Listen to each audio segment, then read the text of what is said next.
Fueron ¿cuántos venezolanos? ¿Cuántos venezolanos se ahogaron en las aguas del Atlántico buscando salir de Venezuela desesperadamente, enfrentando los rigores del Océano Pacífico, que no es cualquier cosa? Ya tenemos a nuestra invitada. Sí, señor, ya está acá. Isayen Herrera, muy buenos días.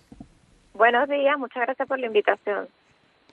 Bueno, cuéntenos de esta locura, de esta tragedia inmensa, de este naufragio que empezamos por registrar, la gente que se tira al mar, cómo será la situación que dejan atrás para arrostrar los peligros de un mar Caribe que no es cosa sencilla.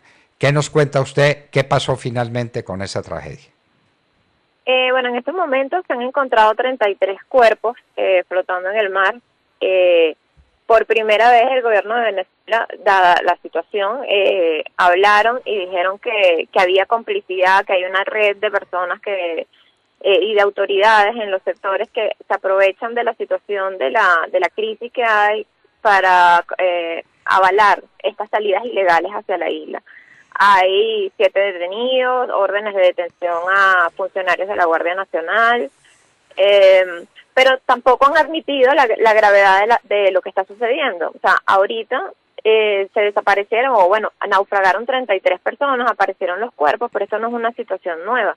Nosotros tenemos por lo menos 2 años investigando el tráfico ilegal de personas que hay hacia la isla de Trinidad y Tobago y también hacia las islas de Aruba y Curazao, y hay más de 100 personas que han desaparecido en el mar y nunca se ha tenido respuesta, ni de Trinidad y Tobago, ni del gobierno venezolano. Y esto nos hace recordar que hace 1 año y medio se desaparecieron 2 embarcaciones que también salieron de Guiria. En su mayoría las personas que iban montadas en esas embarcaciones eran mujeres, y esto reveló una red de trata de mujeres que hay desde Venezuela hacia Trinidad y Tobago. Y lo que sucede acá es que cuando hay personas en esas situaciones de vulnerabilidad en la isla de Trinidad y Tobago, no reciben ayuda consular de Venezuela. También hay una cantidad de personas detenidas en cárceles de máxima seguridad en Trinidad y Tobago, tanto hombres como mujeres, y no las deportan, sino que las obligan a pagar unas multas de $1.500 y después que los familiares paguen un boleto de avión para ser trasladados a Venezuela. Estas son personas que, si bien cometieron un delito saliendo ilegalmente de Venezuela, pues deberían ser deportadas, y no hay ayuda consular. Y son personas además que en Venezuela viven en pobreza extrema. O sea, no cualquiera que pueda salir por tierra o de una manera más segura se va a lanzar al mar sabiendo que puede morir. Y muchas de estas mujeres que están en estas cárceles de Trinidad y Tobago fueron víctimas de prostitución forzada en Trinidad y Tobago, y ellas no reciben una denuncia. O sea, no son escuchadas como víctimas, sino que de una vez son detenidas en estas cárceles. Por lo menos la embajada de Trinidad y Tobago en Caracas no responde a la solicitud de ninguna entrevista a un periodista para saber qué está pasando, cuántos venezolanos hay allá, cuántos están detenidos y en qué circunstancias. Y del lado de Trinidad y Tobago, pues la embajada de Venezuela no ayuda a estos migrantes.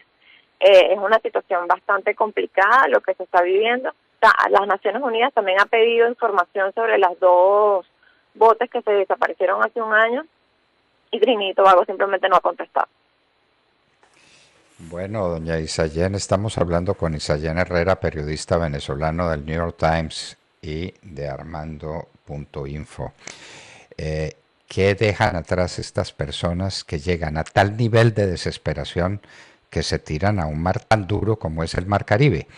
Algo muy horrible tienen que dejar atrás, que prefieren enfrentar semejantes peligros. ¿Qué es lo que está pasando en Venezuela? Bueno, estas son personas que ya viven en pobreza extrema, que sus salarios obviamente o sus ingresos mensuales no les alcanza para comer, están comiendo una vez al día. Esto fue lo que yo misma pude constatar cuando hice un reportaje para Armando.info. Todos estos reportajes se han publicado en este portal. Nosotros visitábamos a estos familiares y, bueno, eran familias que vivían en zonas rurales del Tamacuro o de Guiria, no tienen agua, no tienen luz, comen una vez al día. Entonces, bueno, simplemente al principio se iban los hombres para tratar de mandar dinero a sus familiares, y después empezaron a irse niñas, adolescentes, ¿sabes? Que las iban captando para poder también, les decían que podían tener una mejor situación económica en la isla. y son muchas menores de edad que salieron de Venezuela. Ahora, lo que yo quiero destacar acá es que estas salidas ilegales no salen sin el conocimiento de las autoridades venezolanas. O sea, aquí hay complicidad y corrupción, y por eso es que estos viajes ilegales continúan saliendo, porque hay personas que se benefician de esto, de esta crisis. Y bueno, lo lamentable es que precisamente porque viven en pobreza extrema, no pueden sacar a sus familiares de las cárceles cuando los detienen en Trinidad y Tobago. Y bueno, en la isla se ha ido cambiando un poco la manera como abordaban la situación. Al principio los detenían en cárceles de máxima seguridad, y ahora, desde hace un mes, estamos viendo que ellos deportan en embarcaciones a las personas, pero no, antes las deportaban en avión, ahora simplemente las montan en un bote inseguro y los lanzan al mar, y por eso, bueno, es una de las hipótesis que hay, que eso fue lo que sucedió con esta embarcación de 33 personas que naufragaron. Todavía eso está en investigación, no queda del todo claro si esas personas llegaron a tocar el suelo de Trinidad y Tobago y las deportaron, o estaban saliendo de Venezuela cuando murieron. En todo caso, esto no es nada nuevo y no es algo que tenga que sorprender al gobierno de Venezuela que esto haya sucedido. Digamos, fue que no se abordó la situación a tiempo, y por eso llegamos a este punto. Señora Isayen Herrera, la imagen para nosotros más viva de la tragedia venezolana es la que presenciamos con miles de venezolanos haciendo cola para conseguir unos galones de gasolina para su vehículo. El país más rico del mundo en petróleo es Venezuela, y la gente no tiene gasolina. ¿Esa situación continúa, Isayen, o por lo menos se ha regularizado la provisión de gasolina para estos días finales del año? No, la situación continúa. Digamos que aquí hay como dos Venezuela. Estamos en Caracas en estos momentos hay gasolina, tienes que hacer cola por lo menos 6 horas para surtirte de gasolina al precio subsidiado que te da el gobierno. Muchas personas no tienen cómo pagar la gasolina en dólares, o si la quieres pagar en dólares, que cuestan 50 centavos por cada litro de gasolina, las colas son de 1 hora y media. Pero sin embargo, en Caracas se consigue la gasolina, aunque tengas que perder tanto tiempo. Cuando tú sales ya de Caracas ya no se consigue gasolina. La gente dura una semana para poder surtirse. Hay un plan de racionamiento, solamente puedes surtir una vez a la semana, y bueno, eso por supuesto ha limitado mucho la movilización de las personas, ¿no? Esto ha sido un año muy duro, ya veníamos de una crisis desde el año 2016 que se incrementó, pues se puso peor con la pandemia. Nosotros hemos estado 9 meses en confinamiento, ya los últimos 2-3 meses estaban haciendo como un confinamiento mixto. Digamos, una semana podía salir a trabajar y una semana no, pero sin embargo todo se ha mantenido parado, y pues la situación es crítica actualmente. Y no solamente es la gasolina, sino que no hay gas, el interior del país continúa con racionamientos de luz. Lo único que ellos tratan de mantener medianamente controlado es la ciudad de Caracas, como que si no hubiese una crisis enorme que abarcara todo el país. Claro, pero la que se nota más es Caracas, y la que nota más la crítica internacional. Ve Caracas y cree que esa es la imagen de Venezuela, y usted no dice que eso no es verdad, que al interior de Venezuela o por fuera de Caracas la situación es dramática. Siguen los racionamientos de energía eléctrica. ¿Qué pasó con la gran central de generación eléctrica? ¿Se estabilizó? ¿Se pudieron recuperar las gigantescas turbinas que quedaron por fuera de servicio? ¿Qué hubo de eso? Nadie volvió a hablar de ese tema. Isayen Herrera. Nadie volvió a hablar de ese tema. Es una situación que se ha normalizado en Venezuela. Ya lo que han controlado, como te digo, es que en Caracas no se vaya la luz. Y sin embargo, aquí hay cortes de luz y de repente estamos una hora sin luz y sin señal de teléfono. Pero en el interior del país no, eso es continuo. Se puede ir la luz 2-3 veces, se va durante 6 horas. O sea, es una situación que ya la gente ha aprendido a vivir con eso, pero los apagones continúan. Lo único que no ha sucedido nuevamente es ese apagón nacional que nosotros vivimos, que duramos 5 días sin luz. Pero igual la situación continúa en el resto del país. Es un racionamiento perenne. Y hace poco se fue aquí en Caracas y duramos, no sé, 20 minutos sin luz. O sea, estábamos realmente estupefactos ante el espectáculo de la falta total de disponibilidades de servicios médicos, quirúrgicos, hospitalarios en Venezuela. No había salud. Y ahora con la pandemia, ¿Qué tratamiento puede aspirar a tener una persona a quien desafortunadamente le da el coronavirus en Venezuela? El sistema hospitalario está en condiciones de atenderlo, tienen unidades de cuidados intensivos, tienen respiradores artificiales, tienen los medicamentos necesarios para enfrentar el coronavirus. Nosotros, bueno, a nosotros nos agarró esto con una crisis muy fuerte, no teníamos ni tenemos la cantidad de respiradores para una crisis fuerte de COVID, o sea, que todos colapsen todas las salas. El problema que nosotros tenemos acá es que realmente no sabemos las cifras de COVID. Y por eso, pero ellos sabían, el gobierno sabía que esta era una situación que nos iba a sobrepasar en muy poco tiempo.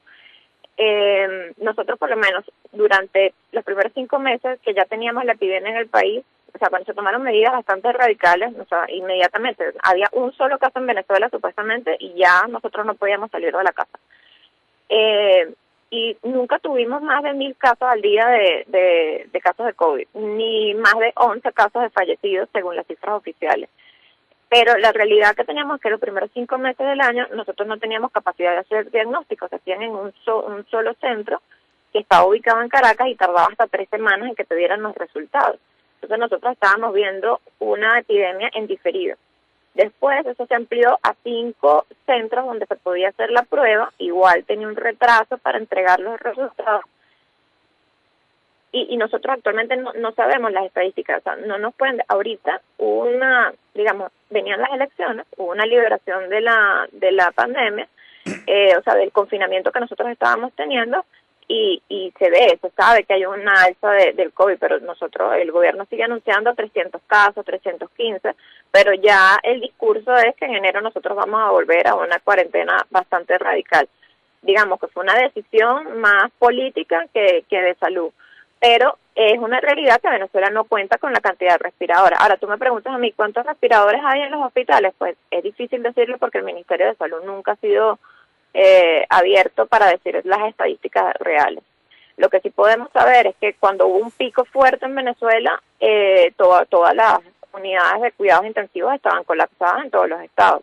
En el Zulia y en Caracas, que fue donde hubo la mayor cantidad de casos. O sea, ni siquiera las clínicas tenían ya cupo. Empezaron a irlas abriendo y habilitando salas paulatinamente.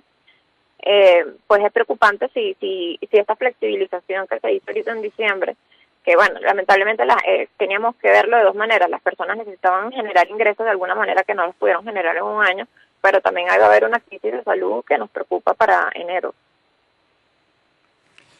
Bueno, nos preocupa a todos en el mundo, pero sobre todo a los países que no tienen facilidades. Claro que estamos viendo que en Los Ángeles, California, la gente está tirada en los pasillos de los hospitales y no hay una cama UCI. Entonces, ¿qué espera uno de Venezuela, donde no había atención médica ni hospitalaria antes de la crisis, antes de la pandemia? Lo que estará pasando en Venezuela. Por eso la gente se tira al mar. Es un decir, ¿no? Pero la gente en Venezuela está desesperada. Muchos vienen a Colombia. Aquí tenemos millones de venezolanos. Los recibimos con los brazos abiertos porque son nuestros hermanos, pero las cosas tienen un límite y Venezuela está llegando o ya sobrepasó los límites de la paciencia, los límites de la capacidad de resistencia de un pueblo hambriado, de un pueblo al que le han quitado todo, empezando por lo que más produce, que es el petróleo. No tiene gasolina, como nos lo acaba de decir Isayen Herrera. Hay alguna provisión de gasolina en Caracas y en el resto del país no hay nada. Y en Caracas sí, pero haga una cola de 6 horas. Eso es inaudito, eso es inaudito. Es que Venezuela es el país con mayores reservas petroleras en el mundo. Doña Isayen Herrera, periodista venezolana del New York Times y Armando.info, muchas gracias por estar con nosotros en La Hora de la Verdad. Muchas gracias a ustedes. Bueno, queridos amigos, ya ven lo que es el comunismo, ¿no? Ya ven lo que es el socialismo del siglo XX, XXI, del que ustedes quieran. El socialismo es siempre igual, una fábrica de miseria, un centro de corrupción instalado y organizado para el beneficio de muy pocos y para la tragedia de miles que prefieren tirarse al mar antes de seguir soportando las carencias, las hambres, las dificultades de un país que debía tenerlo todo y que no tiene nada. Isayen Herrera estaba con nosotros en la hora de la verdad.